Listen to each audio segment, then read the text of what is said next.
የትግራይ ሰላምና ጸጥታ ቢሮ ትናንት ምሽት በቅርቡ በኢፌዴሪ መከላከያ ሰራዊት በሚተዳደር ማህበራዊ ድረገጽ የተዘረጋው ጄኔራል ምግበይ በተመለከተ መግለጫ ሰጥቷል። ቀጥለን እናቀርበዋለን።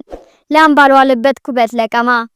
የትግራይ ህዝብ ሰላምና ጥቅም የሚረጋገጠው በሰላማዊ ትግልና ውይይት እንጂ በጦርነት አይደለም የሚል ጽኑ እምነት የትላንት ዛሬና ነገ አቋም ነው። የትግራይ ህዝብ ጠበንጃ አንስቶ የተቃጣበትን ዘር ማጥፋት ሲጋፈጥ የሚያጋጥመውን ሁለገብ ኪሳራ መገመት አቅቶት ሳይሆን እንደ ህዝብ ለመቀጠል ተገዶ የገባበት ብቸኛ አማራጭ ስለነበረ ነው። የትግራይ ህዝብና ሰራዊትም ይህንን ከባድና የተወሳሰበ ትግል ተሸክሞ ላፍታ እንኳን አጋዥ ሳይጠይቅና ሳይለግም የትግራይ ህዝብን ከገጸ ምድር ለማጥፋት የተወጠነው ዓላማ በማክሸፍ አኩሪ ታሪክ ሰርቷል። የትግራይ ሰራዊትም የዚህ ሂደት ውጤት ነው። ሰላምን መፈለግ አስፈላጊ ቢሆንም የአንበሳውን ድርሻና ኃላፊነት ያለበት የፌዴራል መንግስት የፕሪቶሪያው የሰላም ስምምነት ሳይሸራረፍና በአጭር ጊዜ ውስጥ ተግባራዊ እንዲሆን የበኩሉን ድርሻ መወጣት ይጠበቅበታል።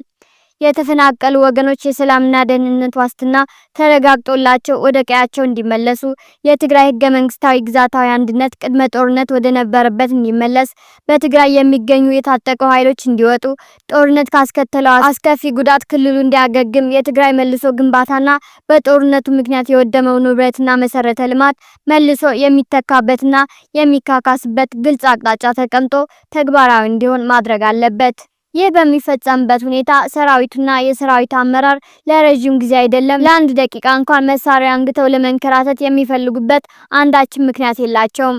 ምክንያቱም ጦርነት ምን እንደሆነ በወሬ ሳይሆን በተግባር ስለሚያውቁ።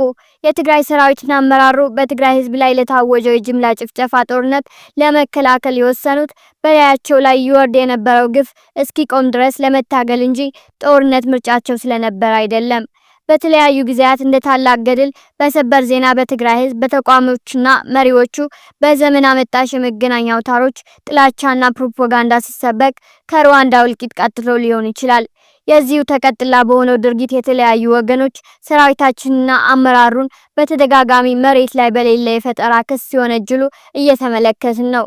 ከነዚህ መሰል ክሶች አንዱ በቅርቡ በኢፌዴሪ መከላከያ ሰራዊት በሚተዳደር ማህበራዊ ድረገጽ የተዘረጋው በጄኔራል ምግበይ ኃይለ ላይ ያነጣጠረ ውንጀላና ስም ማጥፋት አንዱ ነው። በተሰራጨው ጽሑፍ ከተካተቱት መልእክቶች መካከል ምዕራብ ትግራይን አስመልሳለሁ በሚል እሳቤ 2 ጊዜ የፌዴራል መንግስት ሰራዊትን ለማጥቃት ሞክሮ በ10 ሺህ የሚቆጠሩ ወጣቶችን ያስበላ ውጊያ እምቢ ሲለው የራሱን ታጣቂዎች ረሽኖና ገድሎ ውጊያው ሳይሳካለት አከርካሪው ተመቶ ሸሽቷል የሚል ይገኝበታል። ይህ መግለጫም የሂደቶቹ ተቀጥላና እሳቱ ባለበት ለማርገብ ከመጣር ይልቅ ማርገብገብ፣ ላጋጠመ የራስ ችግር ለተግባራዊ መፍትሄ ከመጣር ይልቅ የማይመለከተው አካል በመፍጠርና ጣት በመቀሰር ሰላምና እድገትን እንዳይጸና የሚያደርግ ኃላፊነት የጎደለው ተግባር ሆኖ አግኝተነዋል። በእርግጥ ዜናውን ከውጭ ለሚያይ ወገን ሊያደናግር ይችል ይሆናል። እውነቱንና የሰራዊታችንን ፍላጎትና ዓላማ ለሚያውቅ ግን ላም ባልዋለበት ኩበት ለቀማ ከመሆን የዘለለ ፋይዳ አይኖረውም። ይህ ግልብና ብስለት የጎደለው ይዘት እንዳለ ሆኖ የትግራይ ህዝብ ግዛታዊ አንድነት ለማስከበር የሚደረግ ተጋድሎ እንዲህ አቃሉና አንኳሶ ማቅረብ ግን የፕሪቶሪያውን ስምምነት ወደ መሬት ወርዶ ተግባራዊ እንዲሆን ትልቅ ድርሻ ካለው ተቋም የማይጠበቅና ኃላፊነት የጎደለው ስለሆነ በፍጥነት መስተካከል አለበት። ጄኔራል ምግበይና ጓዶቹ በፕሪቶሪያው ስምምነት መሰረት በጥብቅ ዲሲፕሊን ተገዝተው ስራቸውን የሚፈጽሙ እንጂ ከዚህ ተቃራኒ በሆነ ምንም አይነት እንቅስቃሴ የሌሉና ያልነበሩ መሆኑን ሊታወቅ ይገባል።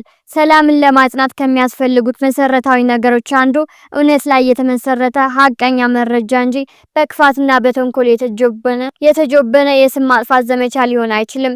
የሀገርን ሰራዊት ወክሎ መረጃ በሚያሰራጭ የመረጃ ቋት እንዲህ አይነቱ እርባና ቢስ ዜና መዘርጋት የትግራይ ሰራዊት ለሰላም እየከፈለ ያለውን ዋጋና ልፋት የውሃ ሽታ የሚያደርግና በሰው ቁስል እንጨት ስደድበት አይነት መግለጫ መውጣቱ ከልብ አሳዛኝ ነው። በመሆኑም የወጣው መግለጫ የምላስ ወለምታ ሊሆን ስለሚችል መልሶ ቢጠናና ይቅርታ ቢጠየቅበት ሰላምን የሚያጸኑ የፕሪቶሪያ ሰላም ስምምነት ሳይሸራረፉና በአጭር ጊዜ ውስጥ ተግባራዊ ሊያደርጉ የሚችሉ ሀቀኛ ተግባሮች እንዲከናወኑ እያሳሰብን በእኛ በኩል የፕሪቶሪያ ሰላም ስምምነት ተግባራዊ ለማድረግ የሚጠበቅብንን ለመወጣት ቁርጠኝነታችንን መግለጽ እንወዳለን። የትግራይ ሰላምና ጸጥታ ቢሮ። ይህ በእንዲህ ያለ ራስ አርበኛ ዘመነ ካሴ በዛሬው ዕለት መግለጫ ሰጥቷል። መግለጫውን እንደሚከተለው እናቀርብላችኋለን። ትግላችን ከሌላ የተዋሰው ርዕዮት፣ ከሰው የተዋሰው ጠመንጃና ጥይት የተበደረው መሪ የገዛ አስተማሪ አልነበረውም፣ የለውም፣ አይኖረውምም። የ21ኛው ክፍለ ዘመን ካሊጉል አብይ አህመድ ሆይ አማራ በጅብ ግልገል ሳይሆን በአጼ ቴዎድሮስ፣ በእምዬ ምኒልክ፣ በልጅ ኢያሱ፣ በበላይ ዘለቀና በጀነራል አሳምነው ጽጌ ግልገሎች እየተመራ ገጥመዋል። እጣ ፋንታ አሳፋሪ ወጥቀት ነው ይልሃል። የአማራ ጀግኖች ጅብ ሁነው ይበሉሃል። አማራን ጨርሰ ሳታጠፋው ጅብ ሁኖ ይበላሃል። በፍጹም አንድነት ያሸንፋል። በጅብ ቆዳ ሳይሆን በአባቶቹ አምላክና በአባቶቹ ጥበብ የሚታገዘው አዲሱ ትውልድ መቀመቅ ይከተሃል። ድል ለአማራ ሕዝብ! አንድ አማራ፣ አዲስ ትውልድ፣ አስተሳሰብ፣ አዲስ ተስፋ። በተያያዘ ዜና የኤርትራ መንግስት በኢትዮጵያ የባህር በር ጥያቄ ላይ ለመጀመሪያ ጊዜ ማብራሪያ ሰጠ።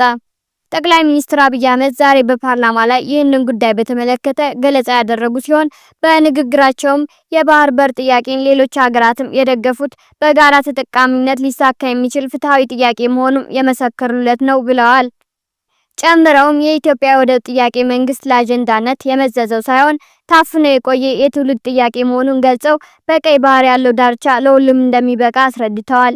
ይህንን ተከትሎ የኤርትራ ማስታወቂያ ሚኒስቴር በጉዳዩ ላይ ዘለግ ያለ ማብራሪያ ሰጥቷል። ሚኒስትሩ ብዙ ኢትዮጵያውያን ምሁራንና ፖለቲከኞች ዓለም ሲቀየር ከፊውዳል አስተሳሰብ የተላቀቁ አይመስሉም በማለት ማብራሪያውን የጀመረ ሲሆን አገርና ሕዝቡን እያፈረሰ ያለው ይህ አመለካከት እንደሆነ አስታውቋል። የሌላውን የመሻት በሽታ ከዚህ የፊውዳል አስተሳሰብ የመነጨ መሆኑን ገልጿል።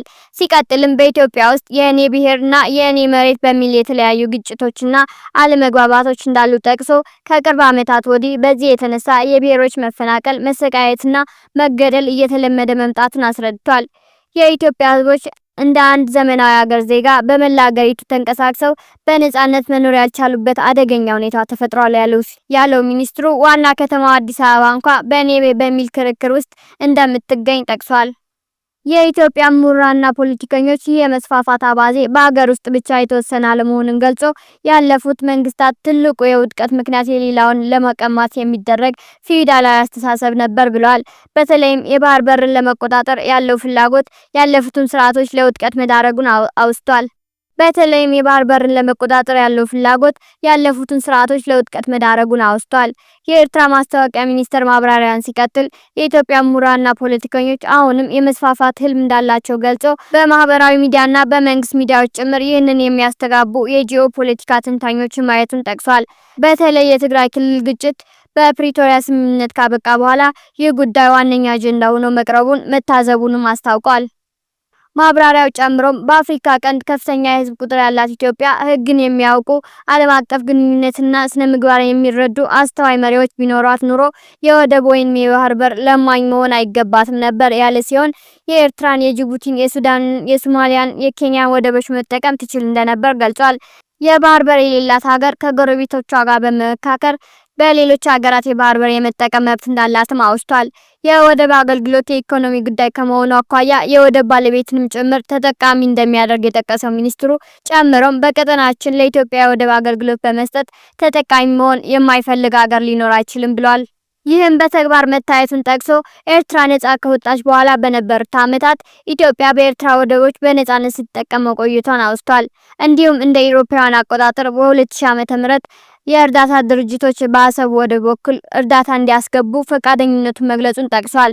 የኢትዮጵያ ልሂቃን ወደቡን ለመጠቀም ፈልገው ቢሆን ኑሮ የሚቃወማቸው አካል አይኖርም ያለው ማብራሪያው፣ ይሁንና ህልማቸው የባህር ዳርቻውን ወስዶ የስነ ህዝብ ወይንም ዴሞግራፊ ለውጥ ማድረግና በባህር ዳርቻ ወታደራዊ እንቅስቃሴ ማድረግ እንደሆነ አስረድቷል። ይህ ደግሞ በተባበሩት መንግስታት ድርጅትና በአፍሪካ ህብረት እንዲሁም በሌሎች ዓለም አቀፍ ህጎች የማይፈቀድ መሆኑን ጠቅሶ የዘመናዊ ሀገራት ድንበር ለመለወጥ የሚደረግ ጥረት ተቀባይነት የለውም ብሏል። ሲቀጥልም የኢትዮጵያ የወደብ አገልግሎት ፍላጎት በማንኛውም ጊዜ ተቀባይነት አለው ያለው የኤርትራ ማስታወቂያ ሚኒስቴር፣ ይሁን እንጂ ኢትዮጵያውያን የሚያስቡት ወረራ እንጂ አገልግሎት አለመሆኑን አስታውቋል።